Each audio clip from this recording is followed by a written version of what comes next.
Merhabalar, Kültürhane Kent Rasathanesi'ne hoş geldiniz. Ben Ulaş Bayraktar.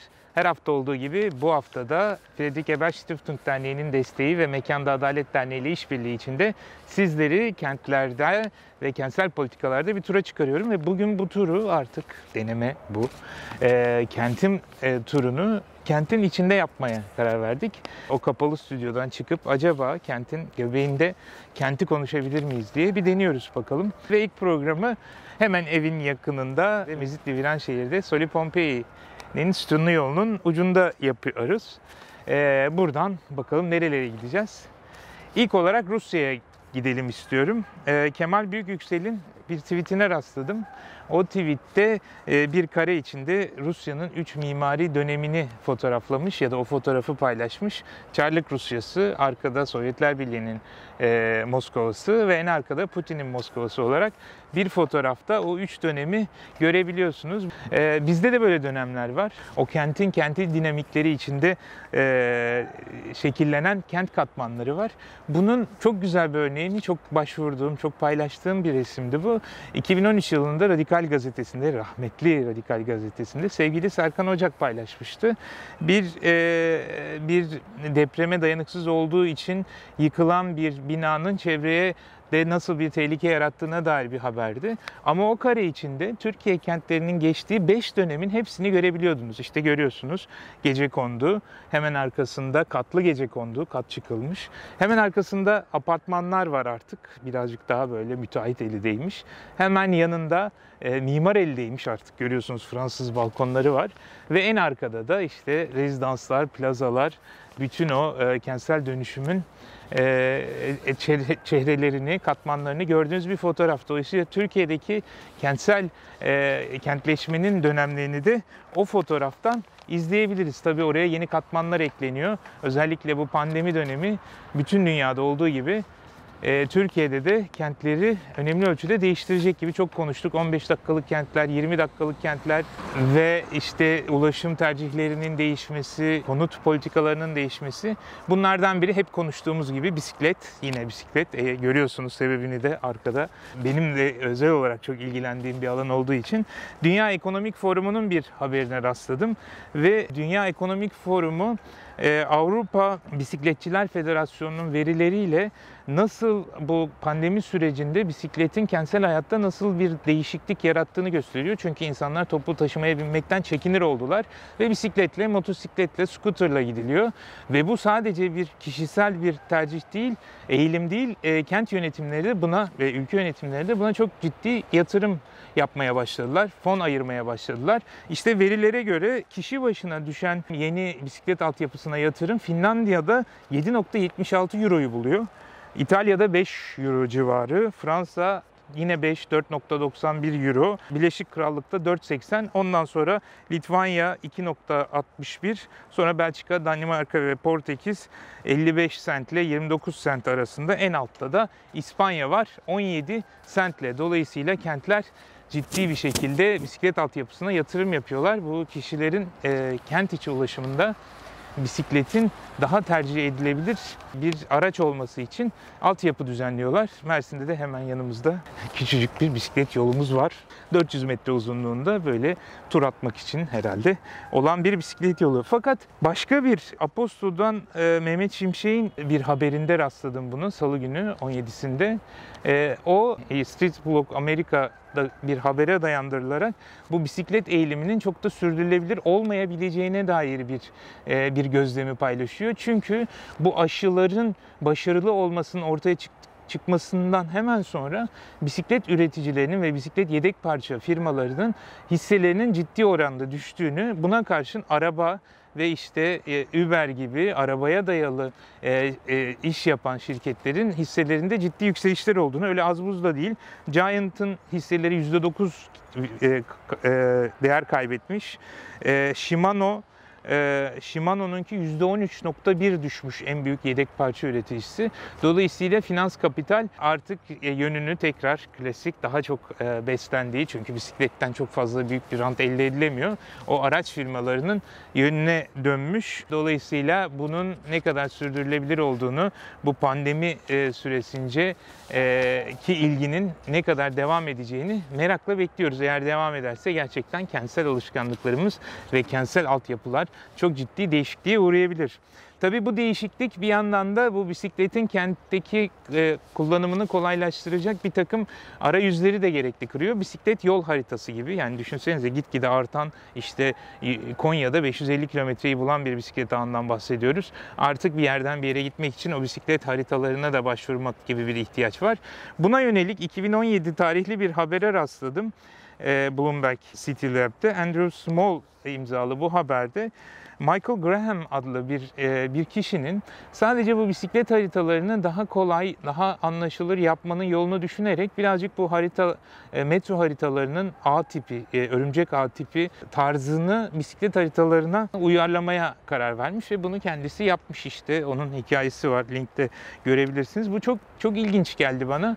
Çünkü hepimizin bu haritaları, işte bu metro haritalarını, ulaşım haritalarını çok kullanırız. Yani tabii bu navigasyondan çıkmadan önce. Fakat o haritaların bir özelliğinin ben bu yazıya kadar fark etmemiştim. Çünkü orada tıpkı tercümede olduğu gibi sadakatle anlaşılabilirlik olması arasında bir gerilim varmış. Yani tamamen gerçekten o yolun bütün kıvrımlarını, bütün detaylarını izlerse bu okunması zor bir harita anlamına geliyormuş. Fakat birazcık daha lineer, birazcık daha böyle mesela açılarının 45-90 derece olduğu haritalar çok daha kolay anlaşılıyormuş. Bunun da 1931 yılında Henry Beck'in Londra metro haritasıyla ortaya çıktığını öğrendim aynı yazıda. O zamana kadar işte klasik yol gibi haritalar yapılıyor metroda. Ama o 1931 yılında Henry Beck bunu hem böyle renklerle değiştirerek hem de o kıvrımlarını düzleştirerek, işte o kavşak noktalarında 45 derecelik, 90 derecelik açılar öngörerek yapmış ve bu şu anda alışık olduğumuz metro haritasının kökeni 1931 yılında Henry Beck tarafından yapılmış. Bu bizi başka bir tartışmaya getiriyor. Çorap söküğü gibi gidiyor buna böyle. Hani hiper reading, hiper okuma deniyor ya buna. Hani linki tıklayarak başka yere gidiyorsunuz. Bu sefer 2016 yılının bir haberi, Eric Jaffe adlı bir yazarın, gazetecinin haberi. O da bu metro haritalarının zorluklarının kıyaslandığı bir araştırmaya referans yapıyor. Bu referans da o haritaların anlaşılması belli bir bilişsel kapasite gerektiriyormuş. Yani o kadar çok kıvrımlar, yollar, bazen anlaşılması, takip edilmesi zor olduğunu ve bunları sıralamış. En kolay okunanı Hong Kong metrosuymuş. Daha sonra Beijing, Pekin, Osaka ve Chicago, 11. sırada da Berlin geliyormuş. En kolay okunabilir bunlar. Yani 15 içinde 15 Hong Kong'unki en kolay. Peki en zorunu soracak olursam yine geriye doğru gidelim. En zor 5.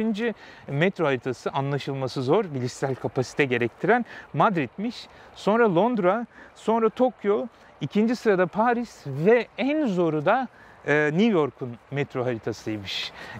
Tabii biz daha o kadar zorlu bir şeye gelecek metro altyapımız olmadığı için henüz bu zorlukları fark edemedik herhalde. Ama böyle bir çalışma da var. Bunun bir hemen güncelle ilgisi, bu New York'un bu en zor haritası geçen ayın başında yenilenmiş. Fakat bu en zor sayılan haritada bir değişiklik var. Son Ekim'in başında yeni bir New York metro haritası yayınlanmış. 1979 yılından beri kullanılan bir harita. 1971'de ilk yapılmış, o eleştirilmiş. 79'da yenisi yapıldıktan sonra şimdi 2020 yılında New York'un metro haritası yenilenmiş ve dijitalleştirilmiş. Yine aynı kıvrımlar, fakat bu sefer siz saatlerine, tatil günlerine göre kıyaslayabiliyorsunuz. Hatta hat üzerinde trenin nerede olduğunu, ne zaman geleceğini de görebiliyorsunuz. Böyle dijitalleşen, çok kolaylaşan bir haritadan bahsediliyor. Tabii tartışmalar hemen başlıyor çünkü işte insanlar yadırgamışlar, eleştirmişler. Hani alışık olduğu 79'dan beri kullanılan bir haritanın yerine şimdi böyle alacalı bulacalı, hareketli bir harita çok büyük tartışma yaratmış. Ama herhalde o ilk sıradaki New York'un en zor harita olması değişecek gibi gözüküyor. Harita tabii yön bulmak için, yol bulmak için bazen de işte bizim de siyaseti anlamak için bazı haritalara ihtiyacımız olabiliyor. Geçen hafta siz de takip etmişsinizdir. O merkezi yönetimle yerel yönetimler arasındaki özellikle muhalif partilerin elindeki belediyelerle ilgili gerilimler hızla yükseldi. Bunun ilk boyutu İçişleri Bakanlığı'nın Ekrem İmamoğlu'nun Kanal İstanbul'a karşı yürüttüğü kampanyaya dair açtığı soruşturmaydı. O soruşturmanın sebebi İçişleri Bakanlığı'nın yaptığı açıklamada idarenin bütünlüğü ilkesine ve devlet politikasına karşı kamu kaynağı kullanılarak muhalefet yapmak olarak tarif edilmiş. Gerçekten çok enteresan, bazı kavramların yeni anlamlar yüklendiği bir dönem yaşıyoruz. İki açıdan devlet politikası, yani devletlerin diplomatik politikaları vardır, uluslararası ilişkiler politikaları vardır. Onun haricinde yani belli bir yıllara dayanan belli bir doktrinal politikalar vardır. Onların haricinde böyle mekan düzenlemesi, mekana dair çalışmalar, yani gündelik hayatın politikaları devlet politikası olamaz, hükümet politikası olur. Çünkü devlet bir aygıttır ve o hükümetin siyasal tercihlerine, önceliklerine göre şekillenir ve bu seçimden seçime değişir. Eğer zaten bir devlet politikası gibi değişmez, tartışılmaz bir şey varsa eğer, zaten o zaman seçimlere ya da bir takım farklı görüşlere ihtiyaç yoktur. Zaten İmamoğlu da açıklamasında Kanal İstanbul'u bir devlet politikası olarak görmediğini söyledi. Zaten o Kanal İstanbul'un yapılması için gerekli işte plan değişiklikleri, imar değişiklikleri, oradaki kararların belediyeden geçiyor olması bunun aslında yerel bir politika olduğunu gösterir. Açıklamanın ikinci boyutu idarenin bütünlüğü ilkesine aykırı olmak. Şimdi idarenin bütünlüğü ilkesi anayasa olarak iki kavram etrafında şekillenmiştir. Bir merkezi yönetim, bir de yerinden yönetim. Yani dolayısıyla idarenin bütünlüğü, idarenin tek bir görüşte olması anlamına gelmez. Tam da bu sebeple farklılıklar, yani mekana, sektöre, alana göre değişiklikler olması sebebiyle, hasebiyle yerinden yönetim gibi ikinci bir ilkeye ihtiyaç duyulmuştur. Yoksa belediyeye ya da üniversitelere ihtiyaç yok. Bakanlıkların o taşra teşkilatı, yani hiyerarşik örgütlenme bütün devlet yönetimi için yetecekken idarenin bütünlüğünde bu farklılıkların gözetilmesini, bu farklılıklara göre mahalli politikalar ya da sektörel politikalar üretilmesi için yerinden yönetim ilkesi vardır. Dolayısıyla hem devlet politikası hem de idarenin bütünlüğü ilkesiyle çelişmesi bana çok akla yatkın gelmedi. Tabii ki esnaf aklı bu. Ta önceki hayatımdan bir takım hatırladığım bilgi kırıntılarıyla tamamen yanılıyor olabilirim. Fakat şöyle bir tehlike de var. Yani bu belki de bir sürecin başlangıcını görüyoruz biz. Metin Günday Hoca bu soruşturmanın aslında bir sonuçta ceza soruşturmasına dönebileceğini ve ceza soruşturmasının da İmamoğlu'nun görevden alınması ya da görevden uzaklaştırılması sonucunu doğurabileceğine dair bir tweet paylaştı. Böyle olursa işte belediye meclisi yeniden seçim yapacak, tabii bir kayyum ataması söz konusu olmazsa ve İstanbul'un belediye başkanının değişmesi ihtimal dahilinde Metin Hoca'nın altını çizdiği gibi umarız böyle olmaz. Gerçi bu hani işte gördüğünüz gibi HDP'li belediye başkanı kalmadı neredeyse. Dolayısıyla belki de bu süreç başka o kayyum ve merkezi müdahale uygulamalarının diğer CHP'li belediyelere yayılması için de bir vesile olarak görülüyor olabilir. İkinci bir konu, yani Ekrem İmamoğlu'na açılan soruşturmanın yanında İzmir Valiliği de bir genelge yayınlayarak depremle ilgili haberlerin artık belediye başkanları, muhtarlar ve diğer kamu kurumu temsilcileri tarafından paylaşılmamasını, bütün açıklamaların valilik tarafından yapılması gerektiğine dair bir genelge yayınladı. Bu da artık hani ne gerekiyorsa biz söyleriz. Eğer bir açıklama yapılacaksa onu biz yaparız. Tıpkı komünizm gelecekse onu da biz getiririz diyen valilerde olduğu gibi dejavu yaşıyoruz devamlı olarak. Açıklamalara rağmen buna yönelik, depremin acılarını sarmaya yönelik politikalar devam ediyor. İzmir Belediyesi, İzmir Büyükşehir Belediyesi bir haber paylaştı. Ortağı olduğu İzmir Hilton binasının 380 odasının depremzedelere tahsis edildiği bilgisini verdi. Başka bir deprem, sağlık depremi hala devam ediyor. İşte yeni yasaklar gündeme geldi biliyorsunuz. Ankara Büyükşehir Belediyesi de bir açıklama yaparak karantina altında olup ihtiyaç sahibi olan ailelere 15 gün boyunca kahvaltı ve akşam yemeği sunacağına dair bir haber paylaştı. Böylece insanların bir aşevine gitmesi gibi şansları yokken de hani başkalarının desteğini alamaz haldeyken Büyükşehir Belediyesi böyle bence çok kritik, çok önemli bir yardımda bulunmuş. Depremle devam edelim. Bu sefer şehir dedektifine başvuralım. Şehir dedektifini aranızda duyanlar vardır. Çocuk hakkı, çocukların sağlıklı ve güvenli bir çevrede yaşama hakkına odaklanan ve bu açıdan işte bir takım belgeleme, gözleme ve oyun geliştirme gibi çalışmalar yapan bir grup, bir sayfa, bir oluşum ve o çocukları gözeten deprem sonrası yani afet sonrası çocukları gözeten mekansal çözümler başlıklı bir yazı yayınladı ve bu depremin yaraları sarılırken çocukların özel bir ilgiye ihtiyaç duyduklarını madde madde sıraladı. Çok önemli maddeler var. Mesela bu geçici barınma alanlarının enkazlardan uzak tutulması, çocukların psikolojisini bozacağını düşünerek onların o enkaz ortamından uzaklaştırması gereğini altını çiziyor. Hasar tespit çalışmalarında çocukların özel ihtiyaçlarının gözetilmesinin de önemli olduğunu vurguluyorlar. Erişilebilir destek noktalarının tesis edilmesini, yani çocukların kolaylıkla destek alabileceği ve erişilebilir bir uzaklıkta olan destek noktalarının altı çiziliyor. Özellikle bu mevsimsel veya yangın risklerinin hani çocukların daha kolay sebep olabileceği veya mağdur olabileceği bu risklerin gözetilmesini, suya ve gıdaya erişimde, çocukların suya ve gıdaya erişiminde mekansal planlamanın yapılmasını, yani çocukların becerilerini, çocukların ihtiyaçlarını gözeten bir planlamayla. Çok önemli bir nokta, çocuklara özel, onlara ayrı tuvalet ve duşların sunulması gerektiğinin altını çiziyorlar. Çünkü bu işte bir takım saldırı, istismar gibi ihtimalleri ortadan kaldırması açısından. Engelli çocukların ayrıca göz önünde bulundurulması, toplanma, etkinlik ve oyun alanlarının düşünülmesi, bunların yine erişilebilir noktalarda yapılması, bütün bu sürecin uzmanlarla işbirliği içinde yapılması ve sağlık hizmet noktalarının çocuklara yönelik olarak bunların tesis edilmesinin önemini altını çiziyor. Gerçekten aslında düşününce tabii ki dediğimiz ama böylesine bir ihtiyacı geçenlerde işte deprem sonrası, afet sonrasında kadınlara yönelik politikaları konuşuyorduk Kültürhane'de.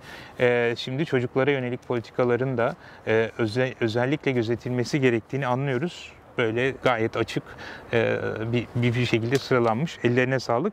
Ve son olarak yine sanatla bitirelim turumuzu ve 14. Uluslararası Mimarlık ve Kent Filmleri Festivali ve 7-12 Aralık arasında düzenlenecek Mimarlar Odası İstanbul Şubesi'nin sayfasından izlenebilecek filmler. Büyük ilgi görmüş. 84 ülkeden 780 film, belgesel ve animasyon filmi başvuru yapmış. Bunlar içinden 49 belgesel ve 7 animasyon programa alınmış ki bunların içinden belgesel ve animasyon dalında 3'er ödül verilecek ve bir de özel Sami Yılmaz Türk özel ödülü verilecekmiş. Programda şahane filmler var. özellikle bir tanesini tavsiye ediyorum. Çünkü bütün bu sürecin emekçisi, kurgusu, post prodüksiyonun emekçisi Nesime Karateke'nin de Roma Bostanı programı alınmış. Ben izledim, harika. Sizlere de tavsiye ediyorum. Böylelikle bitirelim. Nesime'nin adını andık. Ona teşekkür ederek bitirmiş olalım. Özellikle dış çekim yaptık. Kim bilir ne kadar zorlanacak bunun kurgusunu yaparken. Tabii ki en başta olduğu gibi Friedrich Ebert Stiftung Derneği'ne ve Mekanda Adalet Derneği'ne de teşekkürümüzü edelim. Ve sizlere de ilginiz ve desteğiniz için şükranlarımızı iletmiş olalım. Her hafta olduğu gibi hatırlatmak istiyorum. Kültürhane'nin bu rasathane ve diğer programlarına destek olmak için hemen alttaki YouTube katıl butonu üzerinden veya sol üstteki Patreon linki üzerinden desteğinizi esirgemezseniz çok memnun oluruz. Hepinize iyi haftalar diliyorum. Hoşça kalın.